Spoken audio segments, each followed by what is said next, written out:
Mic check, mic check. Morning Masters Podcast, host made of course. I got two special guests across from me, man. First, I want to Trav. How you doing, man? You've been on a few times, not more than Masters though. You've been in here. We recorded in here a few times. We did half hour Black Power. Right. We had some disagreements on music wise, and we went from there. So you've been, but I've known you for a minute though. You've been around. You Yes, know what sir. I'm saying? How you been? I'm great, man. And tell us who you brought with you. I've got my big brother here. His name is Xavier Jones. I call him Professor Xavier Jones. Yeah, I seen you say Xavier. You said, "Can I bring?" I'm like, "Why not?" Yeah, of course. Like, I wanted everybody as a part of it. If I could have everybody as a part of it, you know what I mean? But yeah, we'll get into that in a minute as far as the why. But just tell them a little about yourself first. I'm gonna let both of y'all go, but you can go first. Tell them about yourself, like where you from, what do you do? Okay. I am Travis, brother Trav, the God brother, right? I'm a poet and spoken word artist, to make it simple. In addition to that, being a parent, a husband, just all around fun guy, who likes to have an intelligent dialogue. I've been in Augusta most of my life. I am an Augusta native. I have had opportunity to leave here when I was very young. In my lower 20s, I moved out to Savannah, Georgia.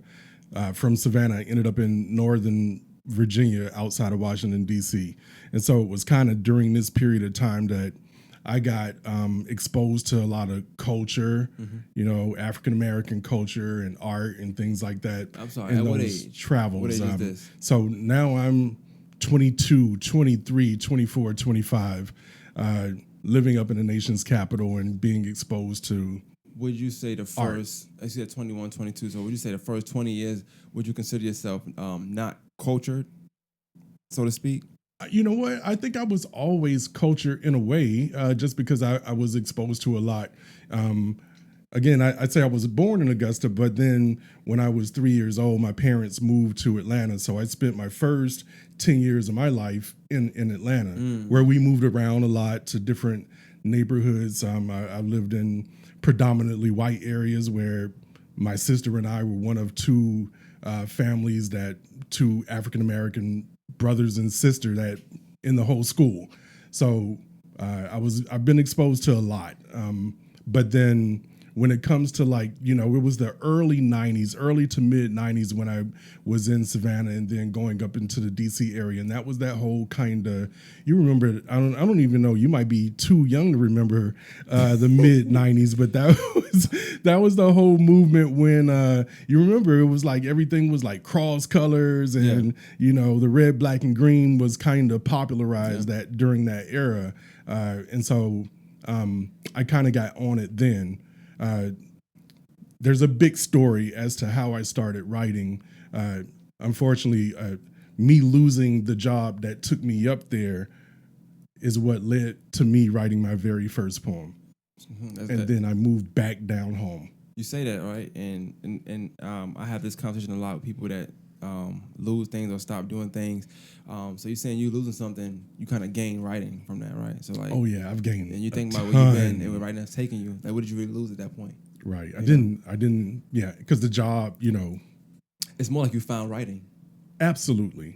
Absolutely. That's dope. Right? Absolutely. And then came back home. And then because I was exposed to being able to going out to places where we could go to a nice neo soul spot or a spoken word open mic, and it didn't seem to be any of that thing going on down here in Augusta, Georgia. So just kind of out of necessity of me wanting to do this, I started putting on open mic shows, and everything went from then. So Uprise, which is my entertainment company, was born then, late 90s.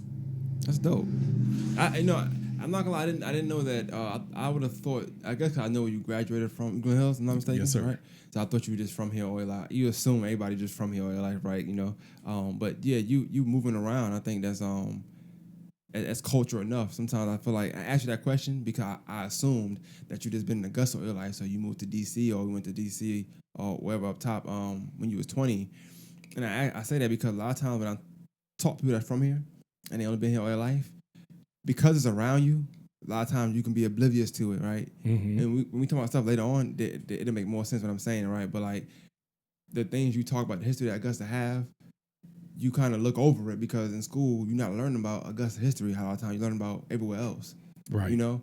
And sometimes you have it in your own backyard, like it's here. The history is here, but you'll look up, not no disrespect to Martin Luther King, you look up him, you'll see everything what he did, and they look up the New Yorks, the Californias, you know, the Birmingham, Alabamas, you know, and it's like, well, it's history right here in Augusta, Georgia. Right. But because we're from here a lot of times, we take it for granted. take it for granted. We There take we it for go. granted. Definitely, right. definitely. I'm a son of 2 Augusta natives who were both born and raised in the Augusta area, in the inner city, right within this area that's known as the Golden Blocks, Lucy Laney Walker area. So I grew up learning a lot of the history. Actually, I'm also a member from birth of the historic Springfield Baptist Church, which is the oldest Black Baptist church in America, which is located right here in Augusta, Georgia Didn't know as that. well. Say that one more time so I can remember that. Say The that one more time. historic Springfield Baptist Church, which is still down on Reynolds Street. It's the oldest Black Baptist church in Augusta, or in America, still standing in the same location and hosting continuous service.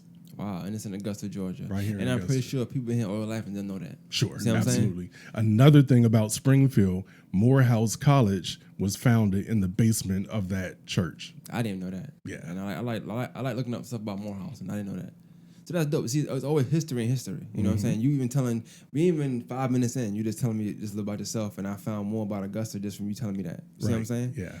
I just love that. Like when you ask me about podcasting and why I like doing it, I like to learn as well. So like I plan on learning more this episode as well. But I want people to learn as well. Like when I think about More Than the Masters, I'm thinking about stuff like this. You don't hear about that. You hear about this golf tournament. You hear about that, but you don't hear about the church being here. You know what I'm saying? You don't hear about Morehouse being founded in this basement. This is just things you don't hear about that, to me, is more important than that tournament. To me. You see what I'm saying? Right. So, yeah, but, and we got to your left. So, sorry, to your right. I'm sorry, my left, right? Let me get that right because people will say it in the comments. So, Mr. Xavier, tell me about yourself and where you from. Well, my name is Xavier Jones. Sorry, Xavier Jones. Xavier Jones, and I feel like I've been a fixture here for a long time. But honestly, we're transplanted from Baltimore, Maryland. We came down in 1979 from Baltimore here, and I'm a military brat and a veteran. And so, as a military brat, we've traveled the planet. We've gone to other countries. We've gone to other states. And when we came down to Augusta, it was a real big change from Baltimore to this. And so, wherever we've ever gone in the world, the Jones family always basically wanted to know the environment we were in. We wanted to know what Germany was about. We wanted to know what Hawaii was about. We wanted to know what parts of England was about. We got to the States. We wanted to know the history. So naturally, when we got here to Augusta, the first thing we did was want to know its history. And so we would check out the river, check out North Augusta, check out the Augusta proper, look through all the materials and surprise. And when I would talk to students, even when I was in San Barferi Elementary or San Barferi Junior High, people were amazed at how much we knew about the environment, but I was surprised how many people didn't know about what's going on in their own environment. And so it became a plus for me in that respect. And the art, I mean, we've gone through, a number of issues with the family, whatever, coming into the South. Art became a way for me to basically express. And it was my lifeline to do whatever I wanted to do. Honestly, my background in it was science fiction. I've always loved science fiction. I always loved comics and did comics and science fiction like it was religious for me. But then I began to explore all the other aspects of art, the paintings, the illustrations, the designs, and began to basically absorb most of that. So once we got settled into Augusta and once we got settled into the culture and everything in the environment here, it was like there was so much to dig up, so much to learn. Me and my friends, I had friends from Lucy Craft Laney High School. I graduated there from 1983. It was founded in 1883, so it's a 100-year process for me. And that, so I kind of hold dear to that as my alma mater. But basically, being in the halls of that school and hearing what she had did and everything that was going on in that time frame forced me to look at A.R. Johnson, T.W. Josie, all these schools are named for these prominent people. And then you had like the Lucy Craft Laney Wildcats. And it took me a while to understand that the Wildcats weren't so much a bunch of cats or just basically a cat that was wild as much as it was a hint of all the schools that had come together that had those particular mascots together to become one thing. So, Lucy Laney was an amalgam of many other schools coming through in that process. Mm-hmm. So Haynes Industrial Normal Institute became Lucy Laney High School. They were the Lions. We were the Wildcats. And then there were, I think it was another integrated cat that came out of A.R. Johnson. It just became the Wildcats in that respect. And so I just decided that, you know what? Someone needs to say something about who this woman was. And I've always wanted to give back in that sense. And when I think about the painting that we produced and the Golden Blocks opportunity we got, it was like, this is it. This is the opportunity to go ahead and give back in that process, because I've always thought she was never really understood and no one really knew who she was and what she contributed to. Now, working with Brother Trav and working with Corey Rogers, who was over at the Laney House, he's the museum director primarily. Yeah, shout out to Corey Rogers. Not to cut you off, when y'all see Corey Rogers, tell him he has to bless the podcast. Me and him have communicated a few times to do it. COVID happened, so it really stopped a lot of stuff. Right. But I really want to have him on, because I know he got a lot of Augusta history. Oh. I feel like I can't even have this podcast without Does he? having him on the podcast, Right. Right. So it's important to me to do that. I know we both, because when I wanted to do it, I think he couldn't do it, and then when he wanted to do it, I couldn't do it. So it was like... You probably have to go to where he is. Now I'm okay with it. Like I'm willing to travel more now. COVID, I wasn't trying to travel, I'm not going to lie. I wanted to be here. Having him as a wealth of knowledge was really awesome. Right. You said something real quick. I know we're gonna get into it, but I want to make sure I don't stop that. Like you said, you moved down here in '79, right? I'm not trying to throw by the age out there, of course, but like, what was Augusta like in '79? I don't know if you was here in '79 or not, so I want to say if you was here. In I was 9. You was not okay, but you was here in '79. Yep. Or was it Atlanta? Well, no, I was in Atlanta. Okay, so what was didn't Augusta get like here in until- 1979? Well, I was surprised 82. to find out when I got here that there was a riot that was in Augusta at that time frame, or not at that time frame, but had happened earlier on in Augusta's history, but it was fresh in everyone's mind. Everyone remembered the riots, and I was like, wow. Apparently, there was someone in a jail cell. Somehow, he had been harassed and was killed in that jail cell. That's what I was going to talk to Corey Rogers about. Actually, it was the riot of Augusta. And I was like, I didn't realize how big it was, so I started to research it, and I didn't realize the U.S. military had to come in and occupy Augusta at that time frame. 1970, May 11th through May 13th. May 1970. I was born in August of 1970, right here in Augusta, Georgia. My dad was over in Vietnam fighting. My mother participated in the protests that led to the riot, that turned into a riot. It's funny when we call it a riot as if they planned on rioting. Right. But it starts out as a peaceful protest. Right. And she was, again, I was born in August, and this was in May of the same year. So she was pregnant with me when this thing popped off, and I get to hear the story. You was there. I was there. You was there. I was there. So That's dope. It's amazing how much history that you bump into, and again, astounded that no one was really talking about this. And I know why many people didn't want to talk about it. You always were going to have that dividing line, because when I was here at that time frame, it was still black and white. It was kind of Still fresh. fresh. Yes, very much so. Only 79. Yes. Only 79. And while the time frame seemed more modern, especially up north, you come down south, there was kind of a heat of the night thing going on there. Yeah. So I think that's why that show was so important to my grandmother. That show, and she's from here, but she lived in New York for a long time, moved down here, and we all watched Heat of the Night. And I feel like it made her feel like she was at home. Yeah. So that was Georgia. Yeah. It was there. Sparta, Georgia. Right. Yeah. And so Augusta wasn't that much different, especially with the car colors and everything. It was like, wow, this is different.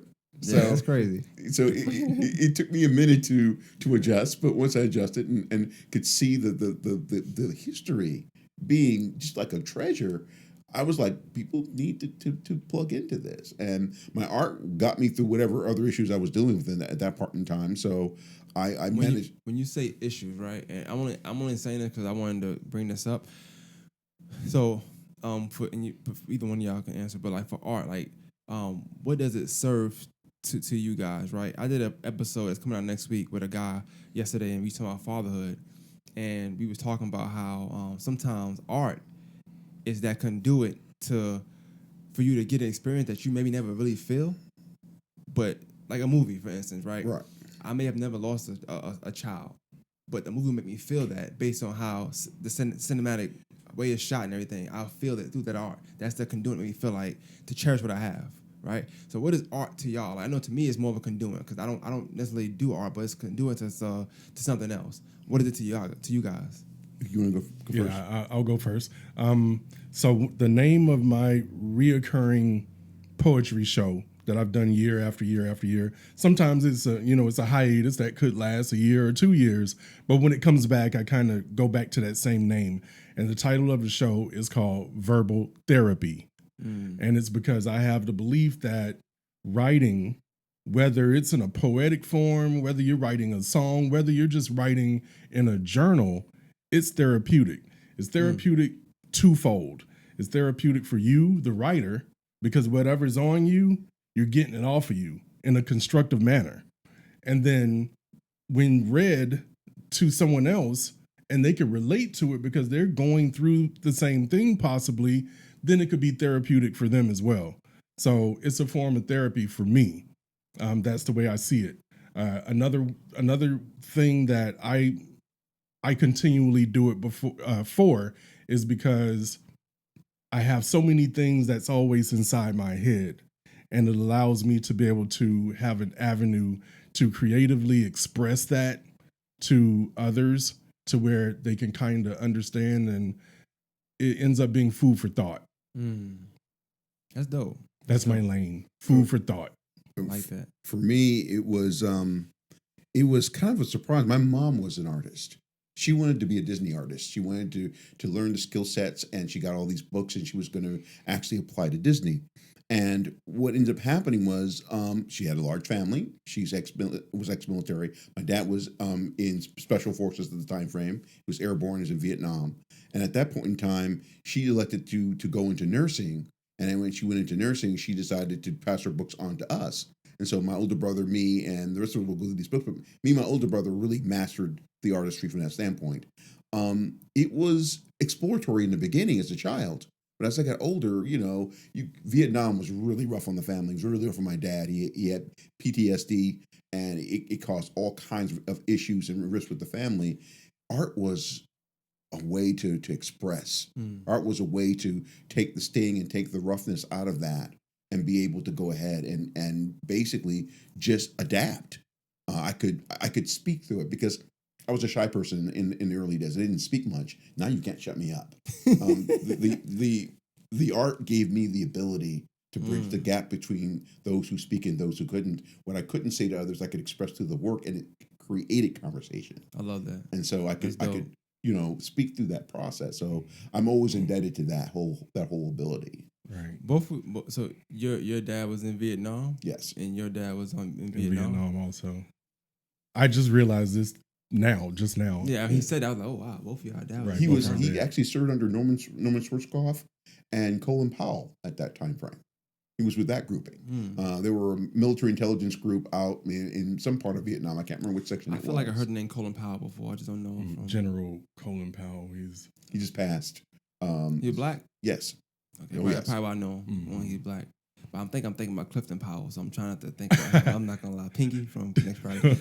Totally. So, I know it's two different things. Totally different guy. But yeah, so and I think that when Karen comes up here a lot of times, we often talk about art being, as much as people love it, it's a necessity, honestly. It's an everyday thing, right? But it doesn't get highlighted as much as it should. And when it does get highlighted, it's almost like it still don't garnish the attention that you would think it's supposed to garnish, No disrespect to nobody plays sport. I love sports. I love sports, right? But let's keep it laney. You have a laney game, it'd be sold out. They just play Harlem. No respect to Harlem, but it's just Harlem, But then you have a art show, and it's not a lot of people there, right. And it's one of those things that's interesting because I've taught school for 5 years. I've been an instructor for over 30.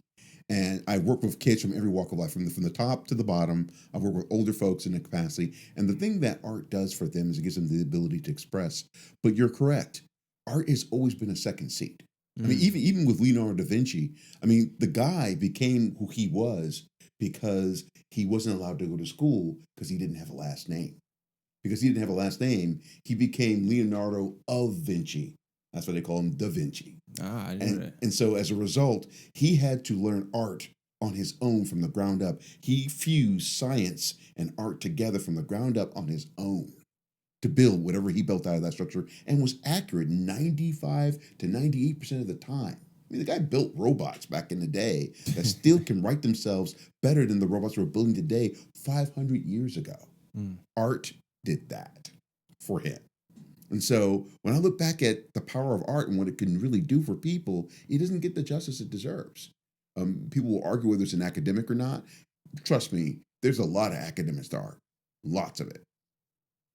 I feel like art is if you draw like a not a Venn diagram but like a graph and you put art in the middle, it's so many things that you can kind of say it's art. You know, even if you want to talk about sports, I mean, there's certain things in sports that's art. You know, your form is art. You know, Right. how you shooting the ball is art. So all that stuff is art. So it just puzzles me, I guess, when it's not Right.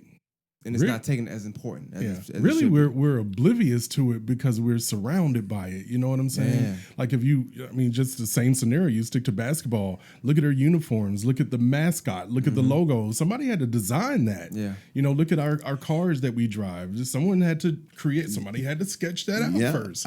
Right? All that is Look at this computer monitor. It's the sleek design. Somebody had to design that. He's taking the words right out of my mouth. You know, and so it's everywhere. You know, the marble texture, the granite texture that we're on right here. This is art. But you know, and it go back to what I said in the first 5 minutes we was talking. It was like when you from here, it's so much history here, but you surrounded by so much history, you don't even know it. Right. You surrounded by so much art, you don't realize that everything is art around. Everything you, is art. You know, we never went 20 minutes, and y'all, it's so much history we done got into, and we haven't gotten to what we talking about yet. No, we haven't. You know, so it's like it's just something to think about when I think about Augusta. Oh, people ask me, you know, why you do it. It's like I've been doing it I told you 6 years, but I still didn't scratch the surface on what it really is, what Mortal Masters really is. You know, like you got to get deeper and deeper. And You can go deep. That just tells you 6 years, Right. And I haven't gotten half the information out yet. Right. That's a lot of history. You get one of these elders in here, bro. I be trying. I need COVID stopped a lot of stuff, a lot Right. of plans I have, but I be trying. It's just Somebody in that 70 and up age group. Yeah. They would really go in. that's my goal, and that's to me. Karen is my conduit to everything, like because she's so cool that she got the younger crowd, got she's the older native, crowd, yeah. But like everybody knows, and she know everybody. Almost like everybody know her favor. I felt like too, so it was like she always able to get me the guests. So I kind of go through her when I want to really make some ground shaking content. Like I want something for real this time. I go to Karen, you know what I'm saying? So and she gave me y'all, so that was dope, Yeah. Thank you, Karen Gordon. Nah, shout out to Karen, man. But so I know you said that you lost a job, and that's how you got into the art. So like, what was it that made you be consistent with it? Like, as far as continuously putting out spoken word or pieces and things of that nature. And were you always good? Like, were you hardware first? I don't know where that came from. Sorry. Were you hardware first? Well, I think my very first piece was good. And I was told that it was good by other people who read it, which is why I kind of was like, okay, I might be on to something. But it wasn't good the way my writing is good now. I was 20-something years ago, 25 years ago almost. And so my style has evolved, and, I've kind of changed the way I approach it and everything. The product is different. You could read something I wrote 10 years ago and tell it was something I wrote 10 years ago. But as far as kind of dated, is it kind of dated? Not because there's a date on it, and not maybe because of the content a little bit, but just because of the structure and the way I write.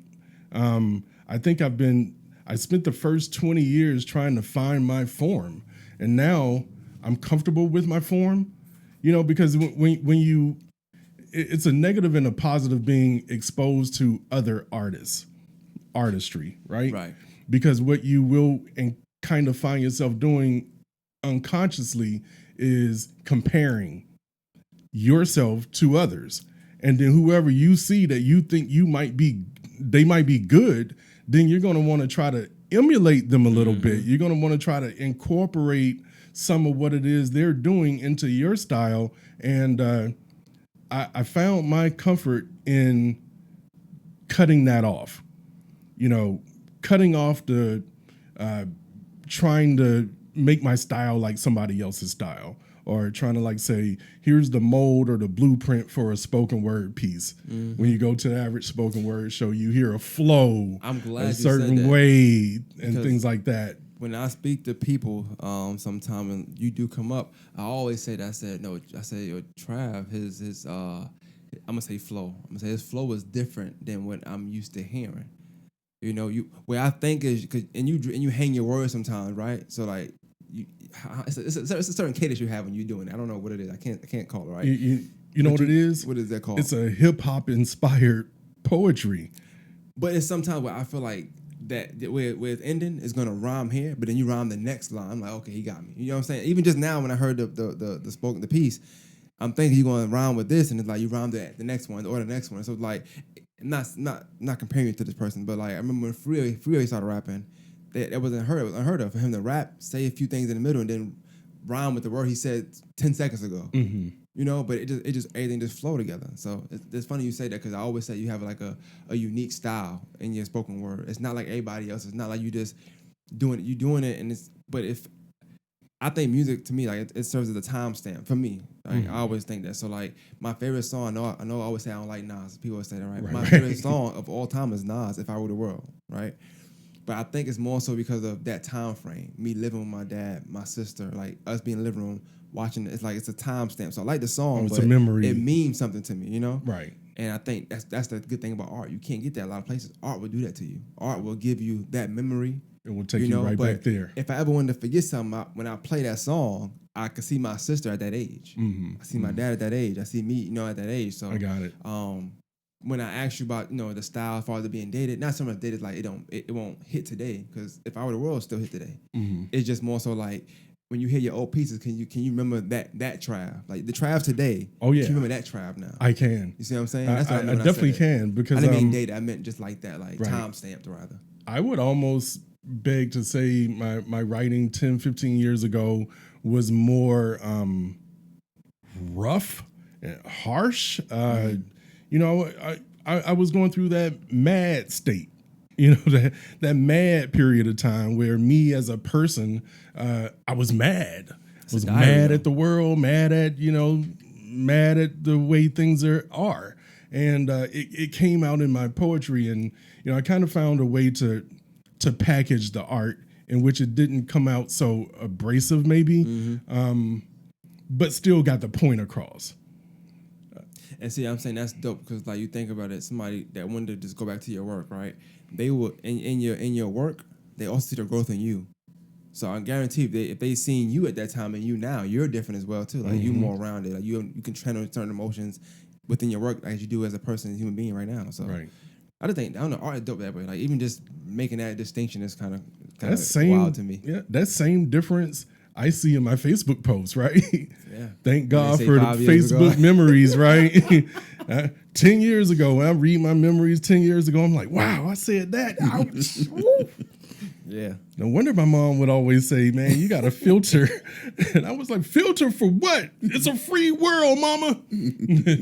Now, 10 years later, everything's filtered. What about you? Like, how do you feel like you've grown, or if you feel like you've grown through your art? Oh, yes, without question. I remember being a kid. You know how you see those pictures on refrigerators from little kids? Mm-hmm. The little X's and zeros and explosions and stuff everywhere.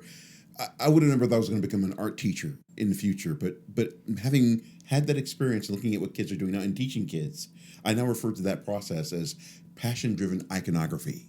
And what that is a child has the ability to see Star Wars or, Batman or Superman or whatever their favorite thing in the world is that passionately drives them to want to create, but they don't have the skill set to express it. So for them, it's going to be ones and zeros and scattered stuff all. And they're putting an entire movie on a single page. Now, when a parent sees it, they're going to be like, that's really cute. And on the refrigerator it goes. But when you take it apart and go, okay, create a box for this one, create a box for that one, put images in that, and then describe what you want to say. And each of that, you start seeing the book or the storyboard come out. And you got a larger art piece and a much more assortment of expressions going on as opposed to this one big piece going on. I would have never guessed I was going to be the one to figure that out in myself as well as my students and go, let's look at this from another standpoint. The other thing that you mentioned earlier, too, is when you're doing art, there is going to be imitation, there's going to be duplication, but the goal is innovation.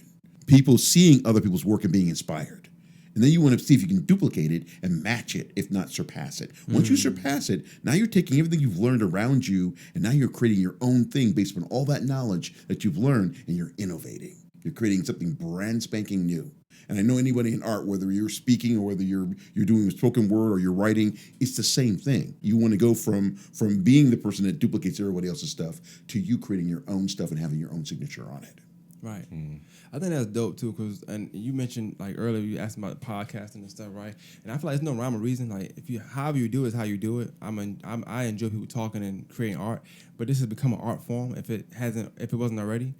And one thing I try to do, like I'm doing now, like through y'all too, I'm also, even though we're gonna talk about something particular, I'm trying to put y'all history, but Augusta history, and like just bring it together. That's my whole goal every time. Like in the beginning, I don't have no real set out to where I'm gonna do, but as somebody talking, I'm remembering, I'm taking it in, I'm writing notes on my phone, I'm doing this stuff, that, and third, stop and ask questions, and the goal is, like you said, at the end to like pick that apart when they, like, this is the refrigerator. This is the refrigerator right here, right? Got and it. if somebody listen to it, they taking everything apart. You know what I'm saying? We ain't gonna know, because we in it. We don't know how it's gonna come out. They might like it, might not like it, who knows, right? Right. But once they start to watch it and they piece certain things together, like they'll like it and they're able to take this apart. Oh, he did this. Oh, Vietnam, riots, pregnancy, he was there. All that type. Right. It's so much stuff that's on that we throwing on paper that's make art dope to me. And I'm not an artist, so to speak, but when I hear y'all talking about it, even the talking about it is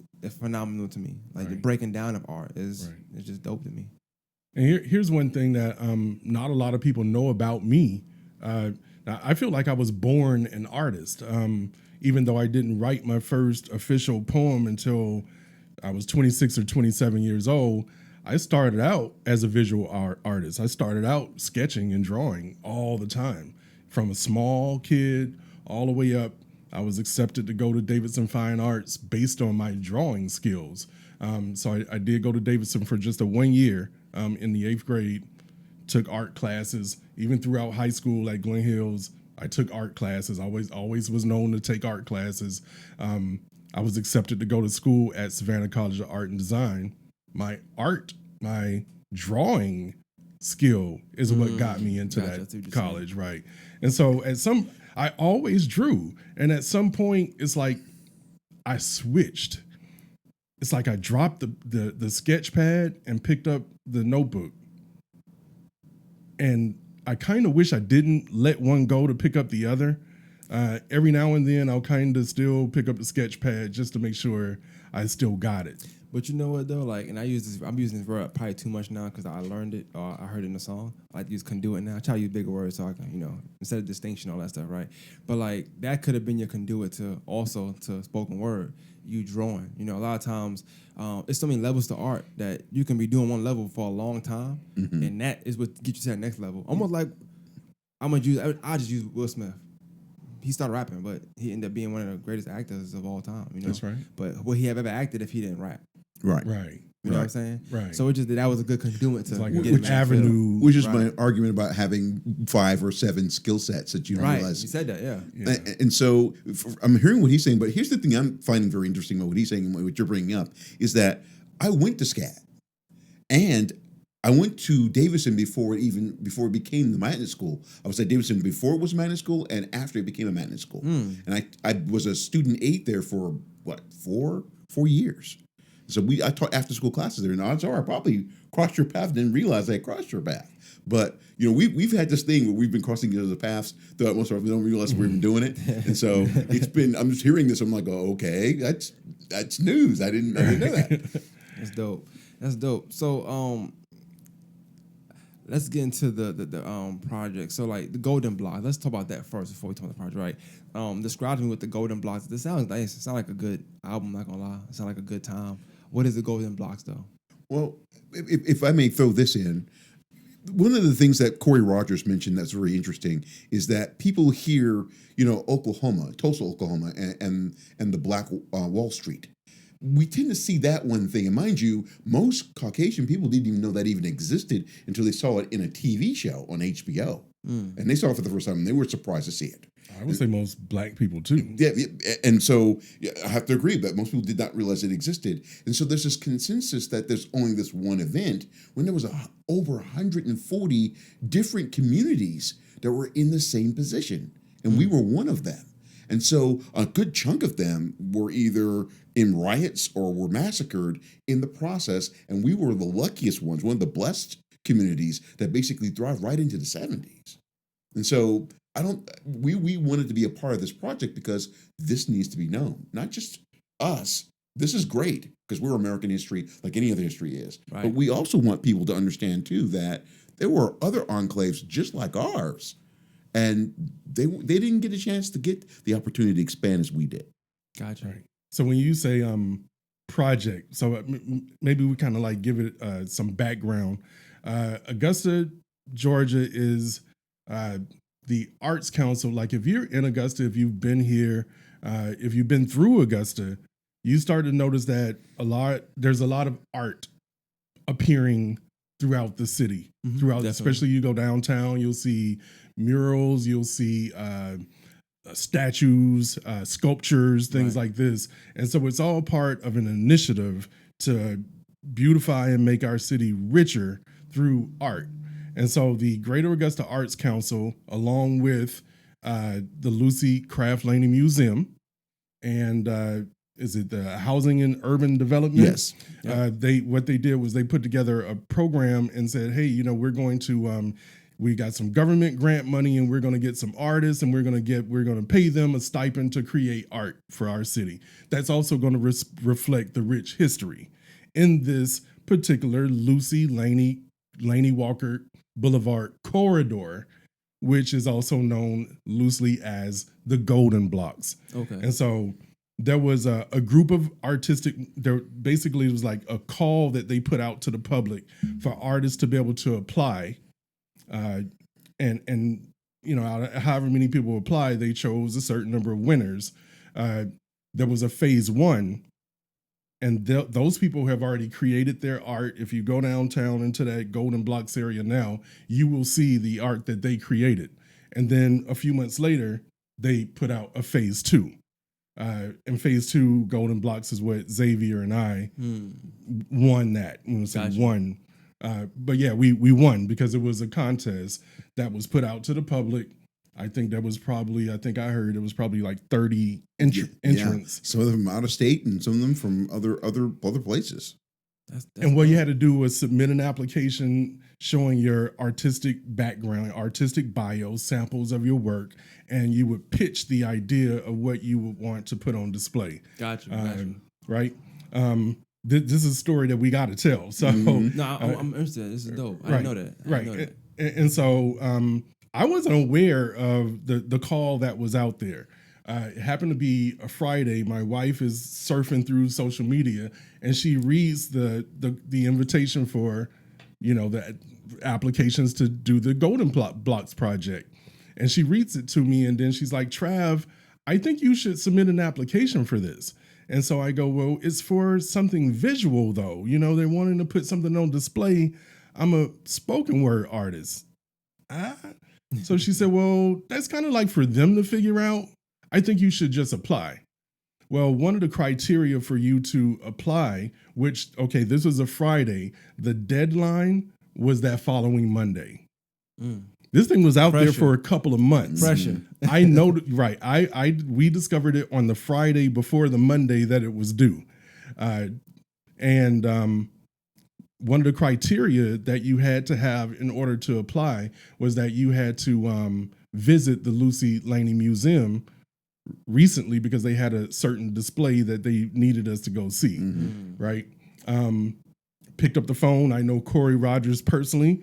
I had been to the Laney Museum, but not as of recent.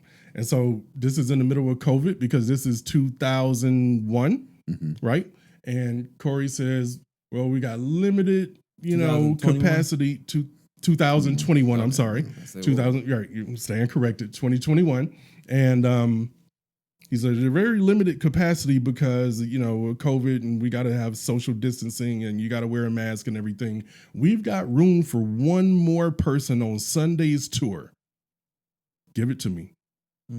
So I went down there, got that one last opening. Still inside my head, I'm going, I don't know how it can fit in. Now, there's other people who are candidates that are applying for the same job that we're applying for that are also in the museum as well as Xavier was floating around there as well. Now, he was somebody that I had known from the past because we were affiliated some years ago. There was a local studio called Studio Art Grow. Right. Alvin and Barbara Franklin, they had a studio in which they would teach song, dance, poetry, and visual arts. Right. And Xavier was the art teacher. Oh, so yeah, knew each other through art. We knew each other through Look at art. that. This was what year was that? Oh my gosh, that 2001. it had to be. It goes back to 2001, at least the late 90s. You're about right. You're about right. Yeah, you're about right. Damn, Right. that's a long time. That's a long time ago. Mhm. And so I saw him there and I go, And I whispered to my wife, actually, and I said, you know what?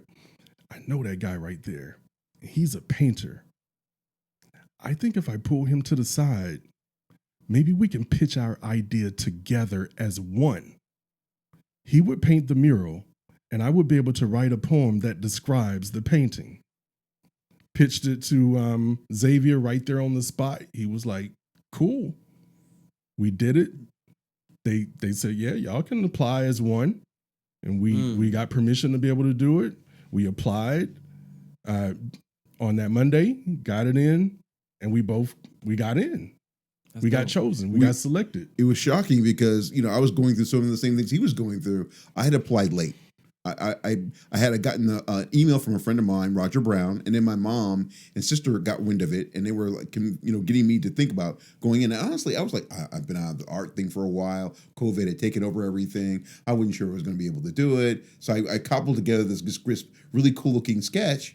But I was like, I don't know if this is enough. But I took it in and said, I don't know how to do this by myself. I need something else to make this kind of pop. And so when he pulled it aside and asked me to join forces, I was like, this is perfect.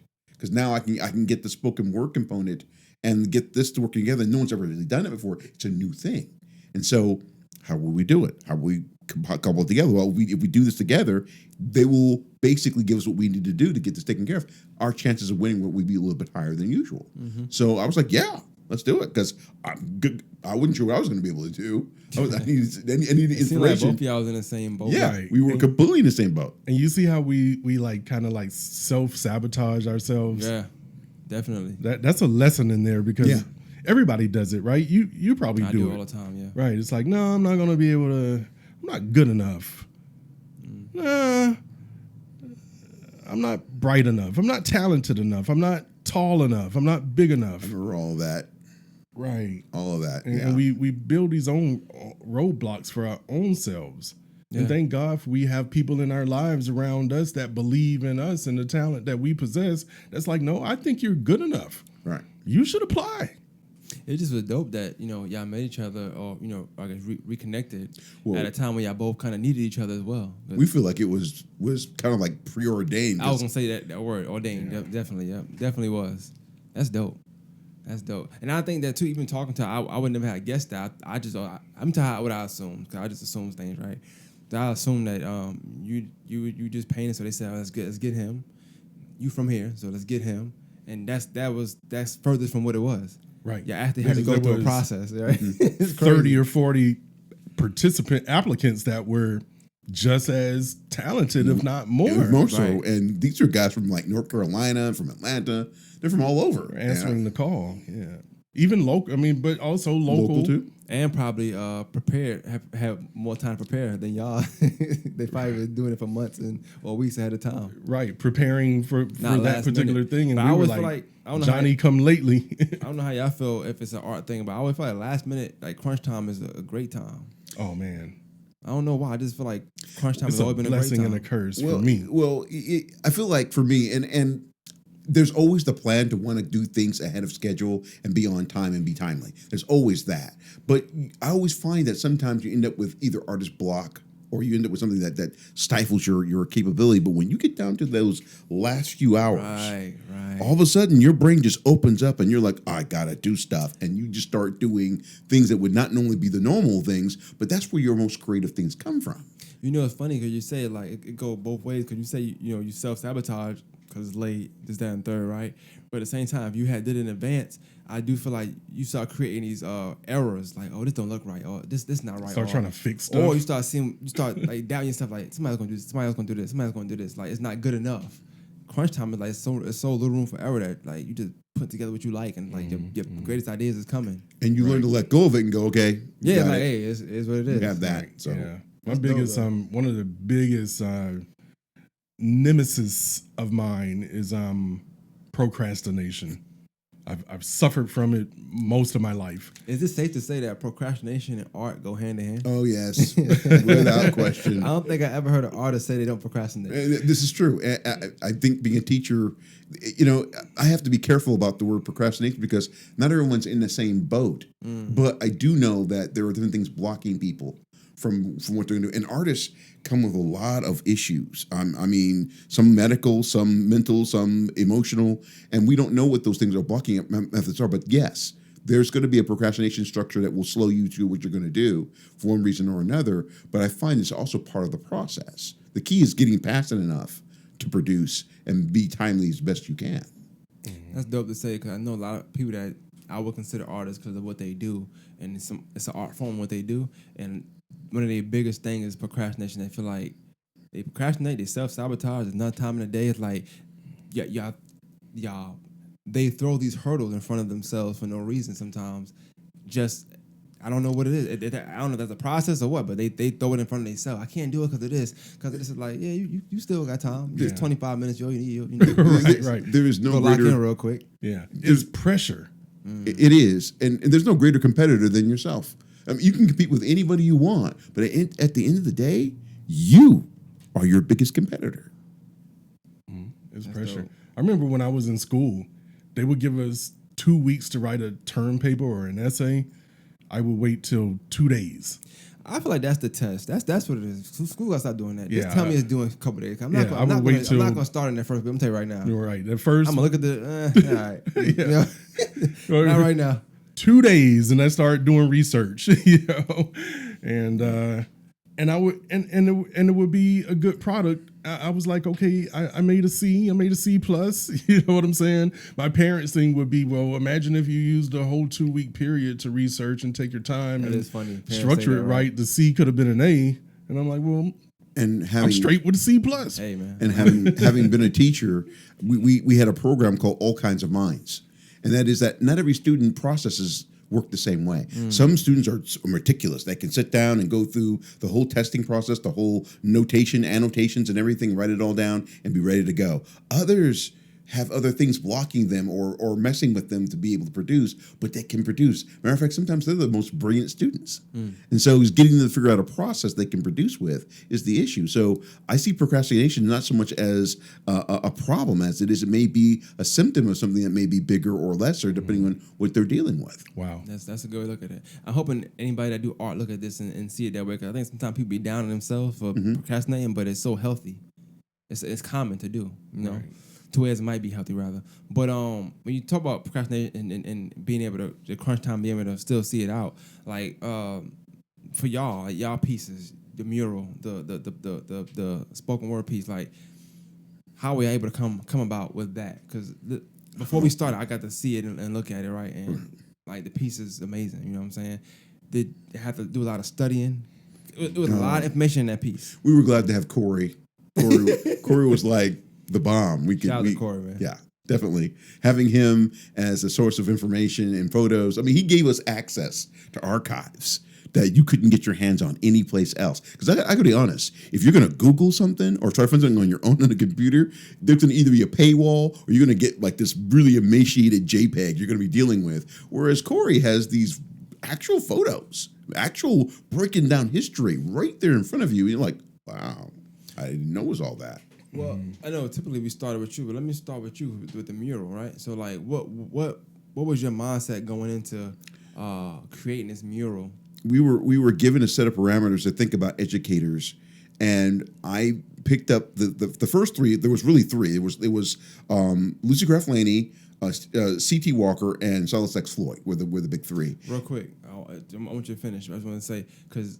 So those were the parameters, like those are three that they wanted y'all to kind of focus on. No, we could pick. We could pick, but this phase 2 of the Golden Blocks project was to highlight educators. Got you. Okay. And you chose what went into you choosing those particular people? My alma mater was Laney, and I always knew Miss Laney was instrumental for building the whole educational structure for Augusta as well as parts of America. People don't realize there were colleges named after her, high schools named after her throughout the United States.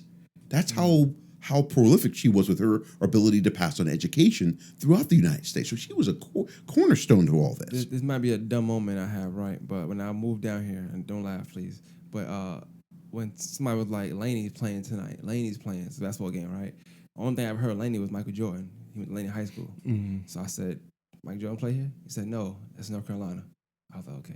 I just did, I didn't know. I never heard Laney before. I was from New York. I never heard Laney before. Makes sense, though. Right. And reasonable but assumption. Now he's saying that it's like, okay, it's other Laneys probably, other reasonable places. assumption. You know? That's North Carolina. Most people don't realize her face is actually sitting in the dome in Atlanta at the Capitol. We don't realize she's even there. And so I decided to make her the cornerstone. And then I looked for all the people she influenced, and there was C.T. Walker, there was Silas X. Floyd, and there was T.W. Josie. And I was going to hold off because there was that whole, alma mater versus thing going. But then it hit me and said, no, this is history. This brother was part of the Golden Blocks. He deserves to be there like anybody else deserves to be there. And I had to think above the whole alma mater, the iconic. I'm glad you did that. I went to Josie for a little while too, and I didn't even know, like when you said these things, it go hand in hand because you illustrated. But when you said those words in your piece, I'm like, Josie did all that. I mean, I'm not gonna. I just know 15th Street. The Eagle. I'm not. Right. I ain't thinking about the history behind this stuff. And one thing about down here, I want them to do more is if you go to that school, you should have to write something about that person, right, to know where you at. Right. I agree. I went to Paul Robeson in New York, and I know what he is, what he do, what he means to the black community. And I feel like down here it's not the same. Right. It's not always the same. Like, we think we got the museum, we got this, that'd be good. But no, like, people really go to this school for 4 years, sometimes more, sometimes longer, but they still don't know who T.W. Josie is. Right. They just know. Or Lucy Laney. Lucy Laney. Right. I feel like part of the reason why we did this project. Silas and Floyd has a school. I don't even know anything about that. I know somebody that worked this, thank God, so I know a little bit about it, but the history behind these people in the schools is amazing. And C.T. Walker. You just think you see a school and you think that's it, but it's so much history behind that name. Right. That's why it's so prestigious sometimes. And you don't think to ask, why is it so prestigious? Right. Why is Laney such this golden school to go to? And you don't think about it until you dig deeper and find out, okay, this who she is, this who he is. Right. I'm sorry. So when you look at the overall process, there was her and her school. There were the facilities that C.T. Walker worked out of. There was Silas X. Floyd School, and then there was T.W. Josie and his medical background and the school that was named after him. And I was like, how do you place the images? How do you juxtapose the structure? How do you set up the feel of the process? And then I thought about her background of being an ex-slave, and I was like, what would that look like? What if we just burned a page away of her past? Burned away the cotton, burned away the cotton picking and all that, burned away like a page and show the Golden Blocks behind it and have a child from the 18th century and a child from the 21st century looking at each other like, wow, this is where I came from. I like that. Right. I'm looking at it now and I'm visualizing him saying it. Now right. I'm seeing why. I was going to ask you about that, how the structure came about. Why is this person here versus there versus that's what I wanted to know. Right. It's like you said, the refrigerator, I'm just picking apart everything now. I'm just trying to see why this is there, why is that, and I like it. I like that. That's artistic. Right. And so keep in mind, the contest that we won was over a year ago. We just did the ribbon cutting this past Friday. Mm-hmm. So we had over a year. Throughout this year, our relationship cultivated, the two of us, because we constantly had contact with each other. So it was definitely a collaboration. It wasn't two separate pieces. We collaborated. Once I understood what he wanted to put on paper, and he described to me just like he's describing it to you. And so I knew that would be my job then, is kind of try to like paint that picture with words, turn it into a motion picture, so to speak, through words, from what he's telling me. Just put them in an artistic form. And that's what I did. I kind of I'm an artist that I always challenge myself. Whenever in every writing, there's challenges that the average reader or listener, doesn't realize until I kind of like explain to them I'm using a certain cadence or rhyme pattern or something like that. My challenge to myself when I wrote this piece was to connect the dots. Even though he's naming 4 people, I wanted to prove that these 4 people are connected. Mm-hmm. One to the other, to the other, to the other, to the other. Even though they're separate, I wanted to connect the dots. And this is where Corey Rogers was able to help me out a lot, is because he understood that that's what I was trying to do. I would go to him and send him messages. Corey, help me connect these people together. Because I did end up having to do a lot of research. Like he said, not only did he send Xavier tons of photos, he sent me the whole biography of C.T. Walker. He sent that to me. Mm-hmm. I read most of the book. He sent all kind of history on Lucy Laney. He sent all kind of history on T.W. Josie and Silas X. Floyd. And so 8 months into this project, I didn't write anything. I'm only reading and studying and doing research. Because that was mind blowing. I mean, you would stop and go, I remember being in ROTC back in 1983, and that building we were in was the last remaining building from the original cluster of buildings that Haynes Institute had. And so when I see that big building on that mural, I know that the building I was sitting in was part of that structure. Even that's a small it's so detailed. You see it in there like that. The little piece of that's crazy. Mm-hmm. It's brilliant. This guy is brilliant. That was brilliant. And he started out with a sketch. I mean, he started out with a sketch. Like, he'll show you, it's on his Facebook right now. Just lines. Just lines. And I think about all you had to go through because of all the information you're getting. And then you have to somehow, with spoken word, you have to somehow, for one, have it be entertaining and be where it's okay, it's I can listen to it, Mm-hmm. Then still add your style, add you to it, you know what I'm saying? Bring the history, connect the dots. Rhyme here and, have your rhyme scheme. It's like so much to be put into 5 minutes. It's like, right. And then amazing. The fact that, thank you. And the fact that he's got the 2 children there, you got one child that's from the past and another child from the present day. And I wanted to imagine it as if the child from the past is schooling the modern child, on the history. As someone who listen, I had a backwards experience, so I didn't have no background like watching you do this or know how it came about. I heard the piece first, then I heard you explain it. Right as you were explaining, I was listening. I can hear, even after one time listening to it, what you were saying backwards. You know what I'm saying? So it made more sense. Even now listening to it, I'm like, okay, he's saying a lot of information, so a lot of pieces. He had to. I knew already. One of the questions I was going to ask was how much research you had to do, which y'all ended up telling me, right? Because there was so much information in that I think people, if you're not listening, it's going to go over your head. Because you mentioned it, it's not just Silas and Floyd, it's not just Lucy Laney in there, it's not just T.W. Jones, other people you mentioned as well that aren't in the mural, right. But that they're connecting these people as well. Right. You know what I'm saying? So it just goes so much deeper than the surface. Imagine when you're in high school and you're studying Black history and they're talking about Mary McLeod Bethune.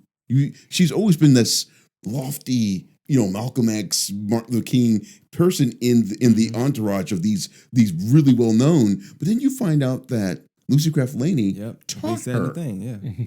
And you're like, I'm like, Cookman? What? Right. Really? So you're shocked. You're like, okay. It's funny you said it. That was the most shocking part to me. I was like, damn, it stretched that far. Right. I was astounded. I mean, just the history that I learned, and me being somebody who's an Augusta native, who I thought I knew a lot, because my parents always have taught me. I was astounded. I was astounded at what I learned about C.T. Walker. Astounded. I mean, I want you to consider this for a second. You have MCG in Augusta. It was one of the few colleges, one of the earliest colleges in medicine on the eastern seaboard, which was the 13 colonies. So when this school pops up, all the breakthroughs that comes in medicine, Right. 1/4 of the medicine knowledge of this country came from that one college in this environment. And 1/4 of that knowledge came from the studies of African Americans that they were studying at that time frame. So what you have in medicine comes from the South, comes from African America to one point, and then from our own home city. We've influenced the entire United States. Lucy Craft Laney does the exact same thing.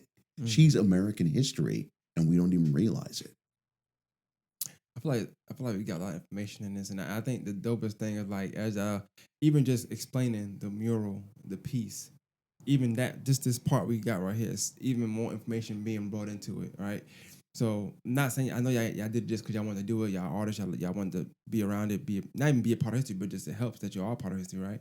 I think that they should take this into consideration we talking about, and probably have y'all go and explain it to people in schools and whether high school, whatever, because it's a lot of information in this that I think people aren't gonna get because people they think a mural, they just see, oh, okay, cool, you know, and they go, but it's deeper than that, you know. Once you really take everything off the refrigerator, you know what I'm saying? Like once you do that, it's deeper than that. Right. Well, it's like you said, the parents say that, oh, it's cute, put it in the refrigerator. So We're taking it off. What we're hoping is that this might actually spark all the other paintings and all the other pieces of artwork. That's what I'm thinking now. I'm thinking about going back downtown and looking at everything else and seeing if I can find some detail because I honestly I didn't really even me and I do this. I didn't expect to get this much information from this, right? To be honest with you, I thought I was going to talk to Trav a little bit, you know, before he said bringing you the upbringing, the normal stuff, and then go. I'm glad I didn't do it that way because I would have missed a lot of information out, you know. But I feel like this was the best way it could have been done is y'all explaining it in detail Together, the right, story, how it happened, the process, Right. 1979, you know, all this stuff. I just It was so much us together that would not have been fair for me to Definitely. to do this platform alone. and I didn't know how much the mural meant to the piece. Right. You see what I'm saying? Because I'm thinking like a parent. That's pretty. Okay. Try to come up here. You said the piece. You know, I'm thinking, you know, like that way, right?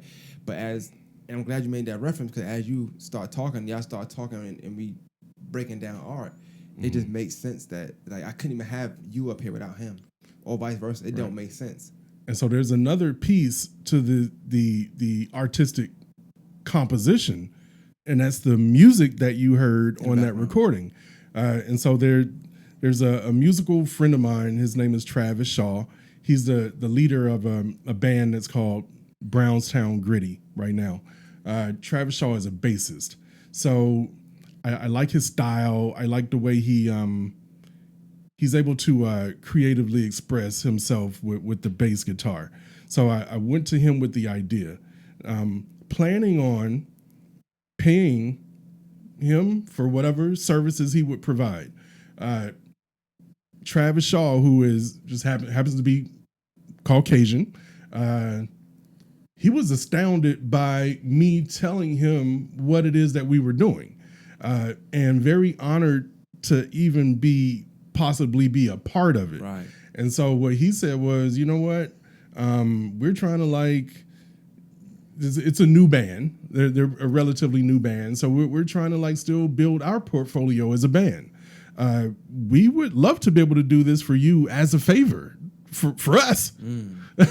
And so we got the guys together and we all met up in the studio, and it's just amazing how the piece of art came together because I actually went in first and I read a cappella all those words, the entire piece, all 5 minutes and 45 seconds of it.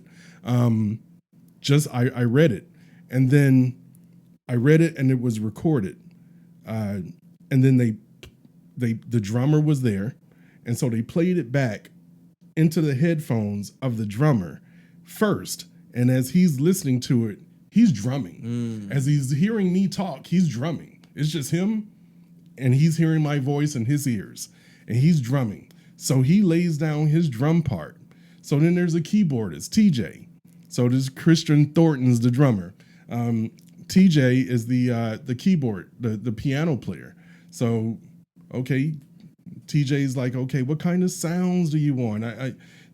Church organs is what we kind of came up with. And so, he laid down his part over what he had heard with the voice and with the percussion. So he lays down his part. Travis Shaw, the bassist, is the one that said, okay, give me some time. He took a couple of weeks and he composed this thing and put it together and sent it to me. And I was just, I got in the car to listen to it because the bass is so low from your cell phone, you really can't get the full effect. I got in the car to listen to it, and I cried. And I cried just because it had that much impact. And I knew that would transfer over. And so when you go down to see the mural, there are the last two verses of that poem are on the columns of the poem of the mural. So you'll see the last two verses there physically written out on the wall. But then also you'll be able to go to an app. There's an app that's called Otocast, OTOCAST. Download that app to your phone, and it takes you on a walk through Augusta's sculpture trail. So all of the art that we're talking about that's popping up throughout the city and the murals and things like that, it'll actually say, okay, you're here, or you will be able to get here, go this way, that way to get to this particular place. It'll take you on a tour, virtual tour through the city. And when you get to that destination with that Otocast app, it'll play my spoken word composition. That's dope. I wanted to throw in too, because he was talking about the writing that's on the wall. I had another artist assisting me in the process because Pax made it clear. She was like, "You got this thing you're working on. Make sure you find whoever you need to get it done." And at that point in time, I before COVID hit, I had heart failure, and so I was recovering from that. And then after COVID hit, it locked us down for 2 years. It does something to your whole complete health structure to have to get over the heart situation and then go through COVID and then come back out and try to do artwork again. So I needed someone that I could work with, that I could trust. I needed someone who understood the art process really well. Someone who was good with talented with airbrush, talented with painting and coloring, and talented with the writing that he put on the wall. The writing is awesome. We got plans for that, and he's gonna finish that off and put gold to it, make it pop. But Art Abdon was really instrumental to me and instrumental to the whole process. And there's no way I could have really painted any of that without his help. So I want to make sure that there's a shout out for him, and what he helped to get that done, and the artwork he's doing with the lettering and the painting and the exquisite work, really nice work. That's dope, man. That's and dope. He chose art. He chose it. The guy's name is Art. He goes by Art the Artist. And he says, "Hey, I got this guy named Art the Artist. He's going to help me out. I don't know if you know this guy." Well, Art the Artist, as we speak, I've got 2 canvases on my living room wall right now by Art the Artist. My Hidden Gems logo was created by Art the Artist. My Uprise logo was created by Art the Artist. My wife's new logo was created by Art the Artist. And so, it's like one big family. And it's a microcosm of the macrocosm. What we're depicting in the picture, in the mural, is the collective. Exactly. Nothing was able. None of those people were able to get anything accomplished alone. Right. It was everyone around them collectively that helped them to accomplish what they accomplished. And that's same here. Same thing that happened. Yeah. Same here. And let me tell you, our adversity will never be what the adversity that they went through. But we went through some adversity to get this thing done. I mean, we had to make all kinds of changes. We had 2 official walls we wanted to do first, and those 2 projects fell through. And so the city, through the housing development, they built us a wall. And so that's dope. We were like, okay, let's go. Let's do this. Let's put this image on this wall and let it pop out. And sure enough, it did. So we're grateful. Hey, man, that's dope, man. I'm not gonna lie, the battery about to die, so I don't want to have to end it short, right? But I want before we get out of here, I want y'all to be able to like speak to like anything y'all working on, got going on, and just how people can reach you because I got a lot of information. So I don't want it to be the last time they see y'all. I want people to be able to reach y'all and talk to y'all if they wanted to reach out to you guys.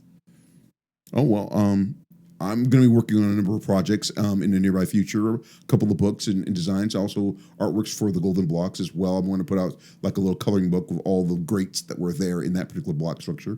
And I'm a big science fiction fan. I do lots of science fiction work. So we've got like Star Wars Day and Star Trek Day coming up we're going to work with. So I'll be doing a lot of that. That's dope, man. He and I have been talking about collaborating on some books, colorful books, children's books and things like that. Like I said, we've grown so close over this past year that we've been able to like brainstorm and toss all these ideas around.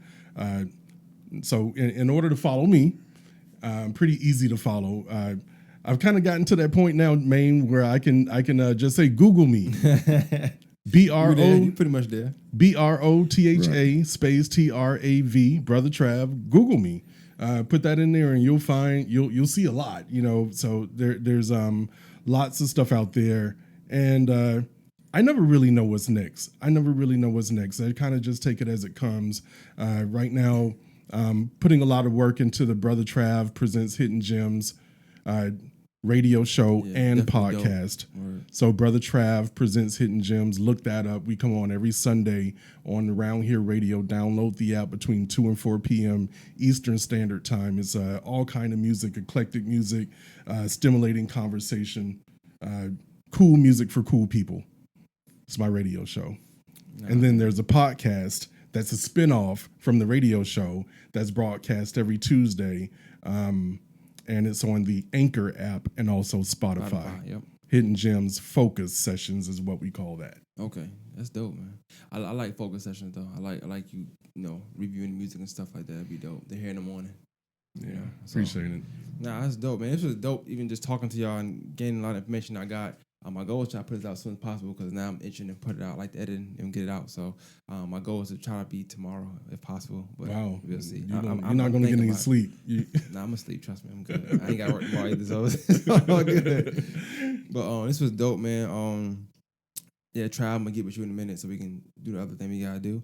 But yeah, man, I appreciate everything y'all brought to the city. I think that they should probably look into making y'all be like the people who actually explain the murals and stuff. The ambassadors. I think so, man, because I think just in that alone, it's so much information that was given today that was unexpected for me. Mm-hmm. So I could imagine the average listener when I tell them, I'm doing somebody that did the mural downtown. Okay, listen to it. Right. And now they get all the information like, whoa, Right. So what we've been thinking about is the tour, possibility of tours, right. Tourism, buses, charter buses of students and people coming in from other cities to the site. Mm-hmm. That would be dope. It's a huge parking lot across the street, so they'll be able to come in and. I mean, we'll be more than honored to stand in front of the mural and give the story. Yeah, I might have to go throw my picture on there somewhere. I don't know, might be in this too. I don't know. Good job, man. But yeah, this was definitely dope, man. Pleasure to meet you for the first time, of course. This is good, Thank you for having me. This is a blessing. Yeah, definitely. I appreciate y'all coming through and stopping by. I know it was late, so but we got it done, and I appreciate it. I think Karen gonna like this a lot because he had texted me now. I can hear her as y'all talking. I said she gonna love this. Yeah. She gonna love this talk about art for an hour and some change. So man, without further ado, man, we out, man. More Masters Podcast. I appreciate you for stopping by. Thank you. That was good.